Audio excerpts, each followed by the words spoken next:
Ladies and gentlemen, welcome back to the channel today. And as always, I do not bring you good news. This is not a good news channel. It is about finance and economics and warnings that you need to be prepared for and aware of so that you can actually make sure you don't get caught out by these things. Now, one of the things I want to bring your attention to today is something you'll already be aware of, and that's why we're going to talk about a lot of different things. But one of the main things is the debt ceiling. Now, I want to tell you why this time could be different. And I want to go into that in today's video because this really could create a cascade effect and this could be global. You've got to remember that the US dollar is the world reserve currency. A lot of people seem to forget that. And of course, the dollar is weaponized. If you've seen my videos before, you'll understand what I mean by that.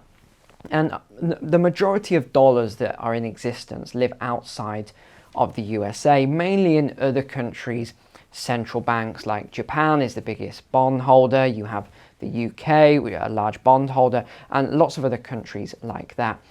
So this debt ceiling issue is a major issue, and because we're seeing more and more polarization every single month that goes by, it seems as though you have two different species now of people living in the USA, and that is spreading, by the way. This polarization of left and right, it's spreading throughout a lot of Western countries, and that is why I believe we're seeing a lot more social problems because of this polarization. But I want to really focus on this event, which I think could be absolutely catastrophic for the world if this occurs. But let's jump straight onto the shared screen here and go over this data. So let's begin with the story that everyone's been talking about over the last week. And this was around the debt ceiling. Janet Yellen warns of a constitutional crisis if Congress fails to act on the debt. Now, the thing that's important here is that it would call into question the federal government's credit worthiness. This is the key word, because if the US was downgraded, you would most likely see the S&P drop as well. In fact, I'm not sure if they'll cover it in these articles, but the last time this happened, it was quite a long way back now. I can't remember the exact year, but it was so bad that the S&P dropped a huge amount very, very quickly. And of course, everyone says that, well, if that happens again this time, there's loads of buyers just sat there that will scoop up all of these stocks in the S&P and the Dow and the Nasdaq and everything else if the markets do start dropping. I wouldn't be so sure this time around, and that's because there is less credit available. Remember, credit is what drives markets, it's what drives asset prices.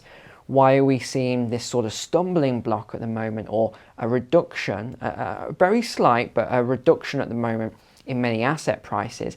It is because of this tightening cycle. So again, this is the basic premise of my course below in the description, but the basic premise is that credit drives these markets and drives asset prices up, and a tightening of credit actually drives asset prices down. Now, there's other fundamental principles around that as well, but if you just remember that main concept, you should do pretty well.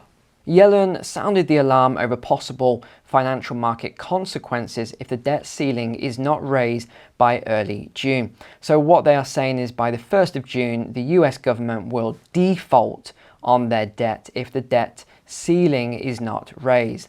Biden has asked Congress to raise the debt ceiling with no conditions. The Republican-led House wants to set some conditions around this, so that is mainly around spending cuts, because the debt ceiling currently is 31.4 trillion US dollars, which we can see here on the debt clock. It actually states the US national debt is over the 31.4 trillion at the moment, 31.7 trillion. But either way, time is running out, so I wouldn't be surprised if the 1st of June deadline is accurate here.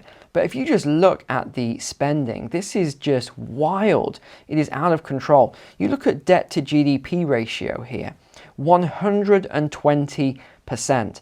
Even in 2000, it was only 58%, 1980s, 34%, 1960s, 52%. I mean, this is staggering. And this is why I keep saying to you all that I don't see us getting out of this situation. I think eventually all fiat currencies will have to, I've got two schools of thoughts on this. I think they will either have to all go to zero when the dollar goes to zero, or when the dollar is reset onto a different form of currency, whether that be the central bank digital currency or something else. But my other school of thought is that maybe some of these other currencies, if they have enough gold, they can depeg from the dollar and they can begin to work heavily in their own currency backed by gold. You may see something like this occur within the BRICS nations. But this is why I said to you all yesterday, I am not holding any fiat currency in the bank. These are just numbers on a screen. And I also mentioned that document I'm going through at the moment, the big government report that's just come out. I'm about 4 hours into it now, so I'm really hoping either I pull an all-nighter tonight, or I'm really hoping I can get it done over the weekend, ready for you next week. But already, that is dystopian in nature. I mean, say goodbye to all of our freedoms if that is passed in its current form, alongside the Restrict Act, which, by the way, it isn't just in the USA, the Restrict Act, which is to suppress freedom of speech and to govern the internet. This is all over the place. So for those of you, I know most of you are watching this video on YouTube, but there's also a lot of people watching this on alternative platforms. Well, if that act passes, it is the next stepping stone towards censorship on all of these alternative platforms. I mean, this is how severe the situation is that we're in right now. And anything like this debt collapse or a debt default or anything like that could trigger this whole house of cards and just take the whole thing down. And this is one of the reasons I'm on, usually when it comes to debt ceiling, I always just laugh it off and say they're going to raise it. All of this is theatrics. They're just going to raise it. But you know, this time there's a sort of 5% chance that I'm sort of holding there, that I think maybe something bad could happen, because we're seeing a very different kind of people who are negotiating and arguing over this at the moment. And I wouldn't exactly say they're competent people. And if they really mess this up, this is going to be absolute, it will be, you could even see a complete collapse of everything starting to collapse. It wouldn't just be in the US, but it would be the financial systems globally. And I want to bring your attention to something on that in a moment, because they do allude to it. But this is just insane. Debt per citizen is almost $95,000 per taxpayer, almost $250,000. I mean, we could go through all of this, but it's just unbelievable. This is a house of cards. Now, the latest was that Biden was preparing to meet yesterday on Tuesday with Kevin McCarthy. That meeting did actually take place, and we'll look at what actually was discussed there in a moment. But here we can see that currently the ceiling is equal to roughly 120% of the country's annual economic output. That is crazy. Would you ever lend to someone who is in that much debt? I mean, don't even look at it based on monetary, because you'd say, well, no one could lend to that person. But as a percentage term, there's just no way you would ever lend to that person. There is just too much debt there. Now, this is what I find quite interesting. Yellen was actually she's called a lot of CEOs to give them a warning about this. And that's why I say there's a lot of things that are slightly different this time around, which does have me, again, I'm giving it a 5% sort of worry factor here. Usually they just raise it and I expect that, but I don't know. She's warning executive CEOs of banks, financial sector, all these sort of organizations, I guess we can say, within the financial sector and the broader economy, and helping them to prepare. Now, that is what I find is quite interesting about it this time around. But I want to bring your attention to this statement here. Yellen, other economists and analysts have repeatedly warned that a default on US debt would result in millions of job losses while driving household payments on mortgages, auto loans and credit cards higher. Well, they simply couldn't go much higher. People are already in a huge amount of debt. And if we go over to Bloomberg here, I thought this was quite key. I've pulled it out of an article for you. Anxiety over a possible debt ceiling default has caused rates on short-dated bills to soar and contracts against a default over the next year to trade near a record. Now, Republicans say that they are not going to budge on this no matter what. They are saying that the administration needs to be more responsible and cut spending. And I do agree with this. I think they do have to actually make some cuts and cut back on spending. You cannot just keep on spending into infinity because it is not fair on the next generation. You're just creating all of this debt for others to pay off. And I'll show you in a moment what's actually happening to the next generation or the next generations. It is very bad. But out of the meeting between Biden and McCarthy, again, you've got to read into a lot of this. You don't know what's true. But McCarthy said that Biden wouldn't agree to anything. He just flat out refused and sat there and said that he wouldn't make any leeway on anything at all. He wouldn't cut any spending and he just wants the debt ceiling raised again. And McCarthy said that that's not responsible. So let's actually look at what's happening in the US right now. Credit card debt in the US hits all-time high of $930 billion. Now, think about that for a moment. That is almost $1 trillion of unsecured personal debt. And not only that, the delinquency rate is astronomical. Here's some facts then. Debt surpassed the $870 billion peak during the 2008 financial crisis. Well, you've also got to bear in mind inflation as well with this figure here. So although it is above it, with inflation, it's still not quite at that peak, but I do think we're going to get there and we're going to pass it very shortly. Card delinquency rates raised up to 5.32%. Young Americans 18 to 29 have a 76% higher rate than anyone else. And if we actually look at the breakdown by delinquency, 18 to 29 is 9.36%, 30 to 39 is 6%. Now, this isn't really a big surprise to see rates like this based on age group. You're always going to have younger people who are not as wise, shall we say, and haven't learned the life lessons on responsibility and everything else at this point. And that's why we're probably seeing a higher delinquency rate. But you've also got to bear in mind media as well now. It isn't like how it used to be where you would sit there with a family and watch your black and white TV back in the day before color TV. You had one channel that was your media source, or a newspaper or a radio. Now someone's got that screen right there in their hand. And this is why you're getting these pockets of people and groups who are acting very unusual and different to other generations, because they have got all of this social media and all these other influences. And a lot of it is not necessarily mainstream media based influences.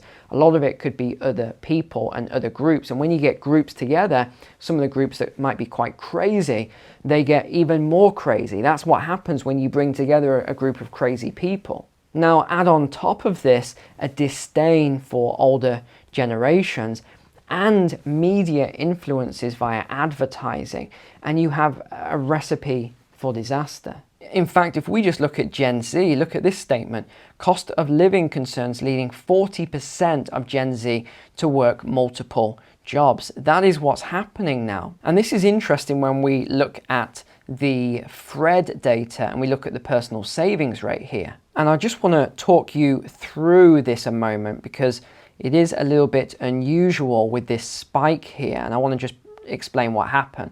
So this is the data from the Federal Reserve, and you can see from 1960 right the way through to about 1990, the savings rate was pretty consistent. There wasn't any major shocks. Now, it was only once we got into this sort of era, and we know what happened around this time with advertising and how everything started to change, especially around interest rates and demographics. In fact, if we get tighter in, what I want you to notice here is that the savings rate actually spiked during the lockdown period. There's no mystery as to why this happened.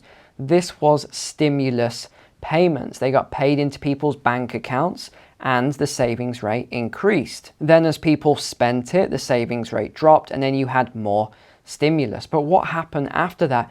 People spent through it very quickly, and we had a drop to 2.7% savings rate. Now you look all the way back, you have to go back a long way to get a 2.7%. In fact, there's only one record of it, and that is July 2005. And we know what happened in this period leading up to what's called the Great Recession. So the current savings rate here at just under 5% is historically low, especially when you look at the savings rate versus how much people have on credit card debt. But this is what I want to bring your attention to as well. If we look at how safe money is in the bank and what Americans feel about that money as well, this was a survey that was done by Gallup. Americans worry about safety of money in banks. They were asked, how worried are you about the safety of money you have deposited in banks and other financial institutions? 19% said very worried. 29% said moderately worried. So if we take those two numbers alone, that is 48%. So Americans are starting to wake up now to see what is going on. And this is even with all the Fed backstopping and everything else on bank accounts. 48% of people are now starting to wake up and realize their money isn't safe. You've still got 50% here. In fact, there's 2% missing from somewhere, but either way, you've still got 50% here who are fast asleep and just have no idea what is going on, but they will find out the hard way. But even in the US, there's all sorts of things going on at the moment. The Hoover Institute just put this out. California just defaulted on $18.5 billion in debt, and they're leaving state businesses holding the bag. And is this really much of a surprise when you see that California is imploding? That's why my wife and I got out of there, as well as her family, because the state really is imploding. And I just saw this article come out a couple of days ago, which is about this new 2-mile long vehicle encampment in California. Now, again, this isn't really a massive surprise, because the last time I was in LA, I saw much more than this, as many of you who live in the region have seen as well. But getting back to the main premise of this video then, all around this debt ceiling and the debt levels and everything else, the USA is in big trouble. And it's amazing to me that so many people can't see it yet, or they still can't see it. It's unbelievable. You've got encampment cities of homeless people. And again, I want to be clear on this. Some people say, oh, all these homeless people are criminals and things like that. They're not. You've got people who, many of them may have addictions and things like that, but there's a lot of them as well who simply just cannot afford to live in the USA anymore. The cost of living has gone up to such high levels. They can't afford housing and cars and fuel and food and everything else. And that is why there's a lot of people on the street, and these encampments are growing into almost like cities now. So the US has got a big problem on their hands. You've got this wealth divide which is growing as well. And now we've got this issue with the debt ceiling. And even if they raise the debt ceiling, you're just kicking the can down the road. If they let it default now, you're going to have a massive collapse. It could go global and have massive effects globally.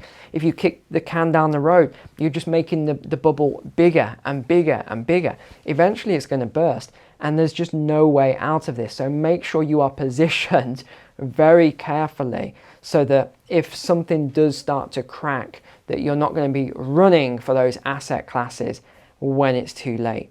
As always, thank you for being a subscriber here and watching today's video. Really appreciate you. Take care, God bless, and I will see you tomorrow.